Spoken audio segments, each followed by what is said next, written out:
6 p.m. on Wall Street as we continue our special coverage. Donald Trump being indicted today in Washington on federal charges over his efforts to overturn the 2020 presidential election. Brian? Yeah, these charges include conspiracy to defraud the United States, conspiracy to obstruct an official proceeding, obstruction of and an attempt to obstruct an official proceeding, and conspiracy against the right to vote and have that vote counted. That's all according to the indictment that was filed. We go to Ed Baxter. Ed? All right. Thank you very much, Brian. Yeah, you went over the charges. He is also, we are finding out, going to be appearing, or is ordered to appear before the court on Thursday, the 3rd. So that is a day after tomorrow, U.S. And whether he is asked to enter a plea at that time, we don't know. But that is where it will. That's where it will go. Let's find out a little bit more. We're joined by Bloomberg's Jeanne Grasso of Bloomberg Law. Jeanne, let's go. Brian briefly mentioned the counts. Let's go through them if we can. I know that you're just getting them and reading them, 45 pages. But let's start with count 1. This is basically effort to overturn the election. This is really the broad one, right? So I have to say that these counts, we sort of were familiar with them because they were mentioned in that target letter that President Trump got. So we sort of have some background on them. The conspiracy to defraud the United States, this is really about the fake electors charge, the schemes and the tactics that he used. And what's really interesting in this, it's a speaking indictment, so there's a lot of information in there, and a lot of it people will have heard of.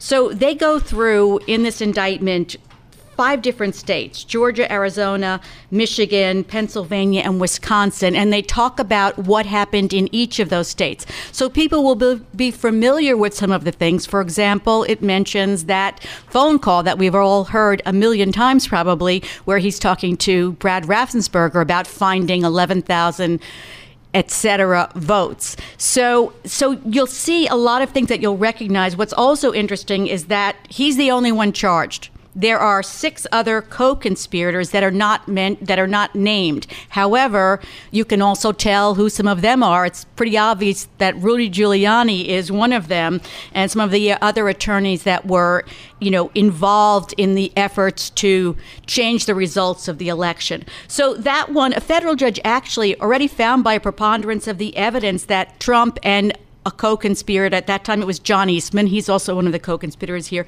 likely violated this conspiracy to defraud the U.S., which is a very broad statute.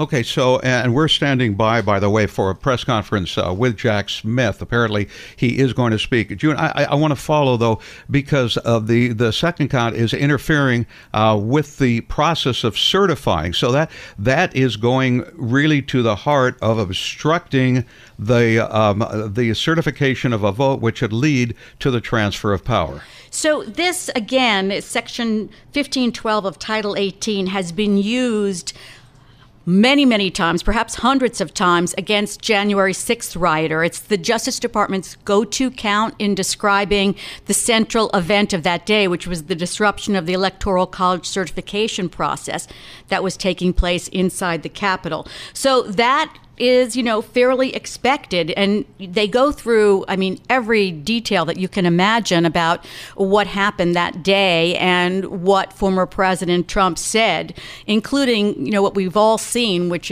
was his speech to the crowd there and telling them to march on the Capitol.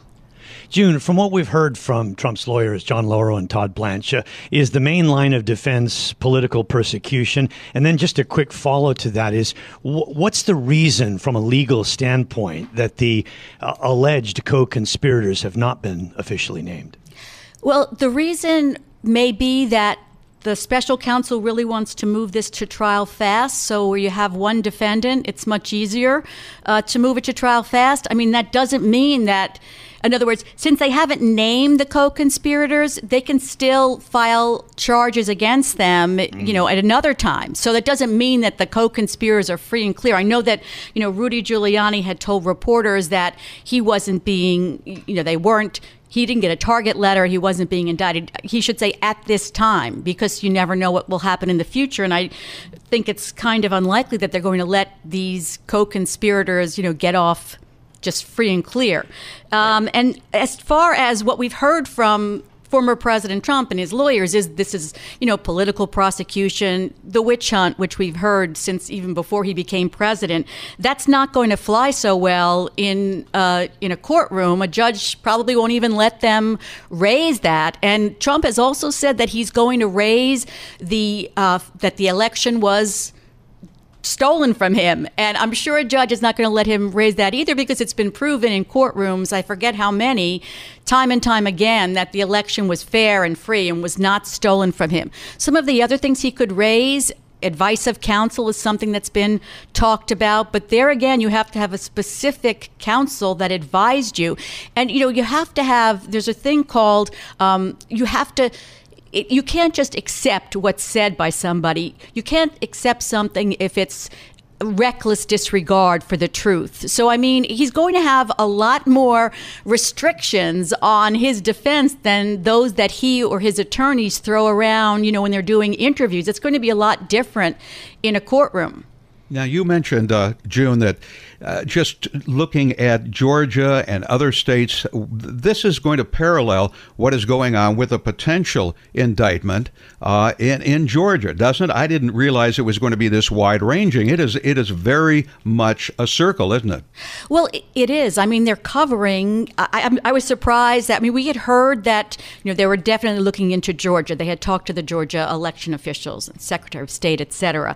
And we knew that it was, Michigan. There was talk that they had talked to electors, et cetera, in Michigan. But it really is broad, because it goes to Pennsylvania, it goes to Arizona, it goes to Wisconsin. And those are states where I don't think we have heard as much about the electors in reporting. So it shows you how they really have investigated this, and they really have their facts down. You could read this and it's sort of like reading a book. You don't have to, and sometimes in indictments you have to wonder and you look, what did they mean?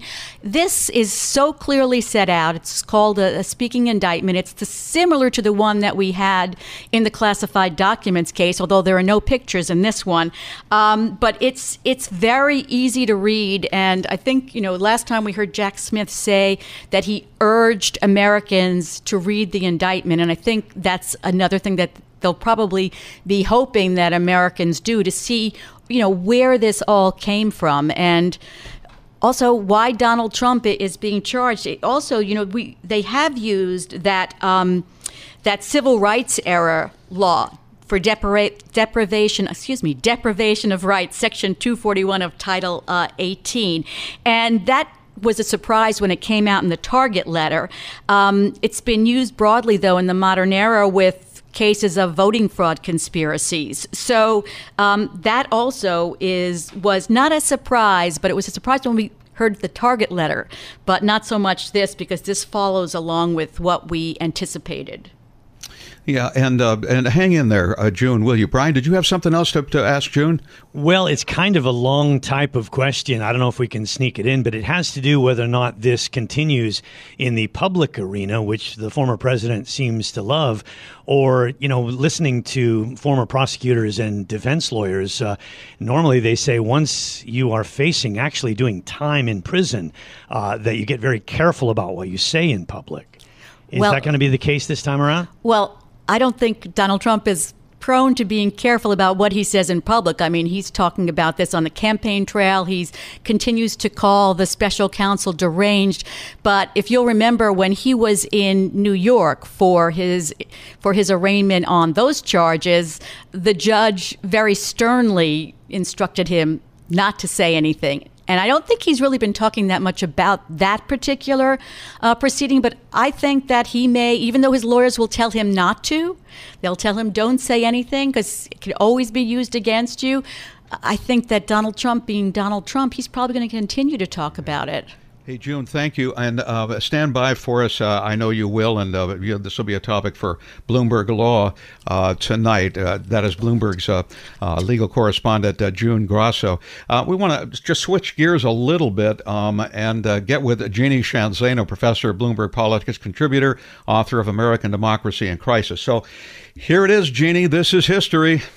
This is, I think it's really striking as we just take a step back and to think that this is the first former president to be charged with trying to steal an election and to impact and disrupt the peaceful transfer of power, which we have had in this country since 1800, when John Adams handed it over to Thomas Jefferson, somebody he detested from another party.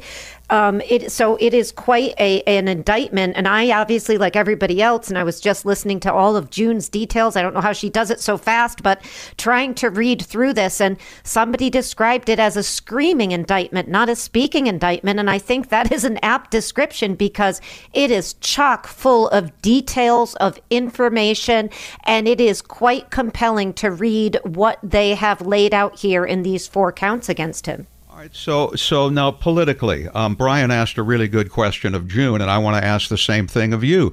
I mean, how? Well, let me try to rephrase. No, I won't. What's in my head? How do you tell Donald Trump to shut up when it's against his legal, probably responsibility to do so?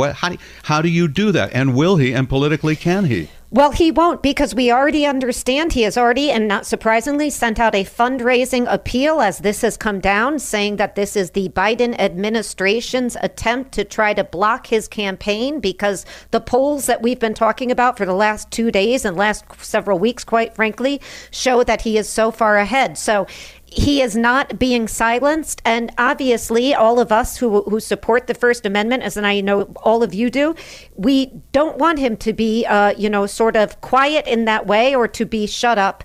And it's, I think, one of the really interesting things in this indictment is that Jack Smith says very, very clearly he can go out and he can say untruths. He can lie to the American people. He can lie to the press. He can go on the ellipse and he can say mistruths.